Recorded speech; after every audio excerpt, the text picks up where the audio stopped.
Hello दोस्तों, नमस्ते, प्रणाम। कैसे हो? आई होप आप लोग मस्त होंगे। जी हाँ, आज हम बात करेंगे पावर स्टार पवन सिंह के गाना टिकुलिया ए राजा, जो कि दोस्तों बहुत ही जल्द आप सभी को बीच में दोस्तों आने वाला है। दोस्तों इससे पहले दोस्तों वीडियो शुरू करने से पहले दोस्तों वीडियो को लाइक सब्सक्राइब चैनल कर देना। चलिए दोस्तों हम आते हैं अपने टॉपिक को। जी हाँ दोस्तों, इस गाने में दोस्तों गाना गाएंगे पावर स्टार पवन सिंह और दोस्तों शिवानी सिंह साथ में, और टिकुलिया ए राजा दोस्तों गाना लिखे हैं शुभम जयकर, शुभम कुछ ऐसे नाम है दोस्तों। और दोस्तों गाने को म्यूजिक दिए प्रिंस पिनासो सिंह ने। दोस्तों यह गाना दोस्तों बहुत ही जल्द रिलीज किया जाएगा आप सभी के बीच में, क्योंकि दोस्तों इस गाने में म्यूजिक दिए प्रिंस पिनासो सिंह ने। और गाना में दोस्तों एक्टर नज़र आएंगे कोमल सिंह, जो कि दोस्तों हॉट एक्टर हैं। अभी दोस्तों कोई जारी नहीं हुआ कि पोस्टर कब आएगा, लेकिन दोस्तों गाना बहुत ही तहलका मचाने वाला जी आ रहा है भोजपुरी पे। और दोस्तों पावर स्टार इस गाने को लेकर काफ़ी ज़्यादा एक्साइटर्स हैं।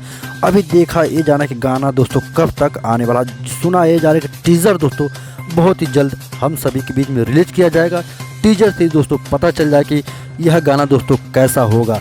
जी हाँ, पावर स्टार पवन सिंह का गाना दोस्तों अब दोस्तों ब्लॉकबस्टर हिट सॉन्ग दोस्तों खेसारी लाल का आने के लिए तैयार हो गया। बस आप लोग दिल थाम के बैठे रहिए, क्योंकि दोस्तों पावर स्टार पवन सिंह इस साल का सबसे बड़ा सॉन्ग लाएंगे, जो कि दोस्तों आप सभी को पता होना चाहिए। तो चलिए दोस्तों, ज़्यादा हम वीडियो को लंबा नहीं करेंगे।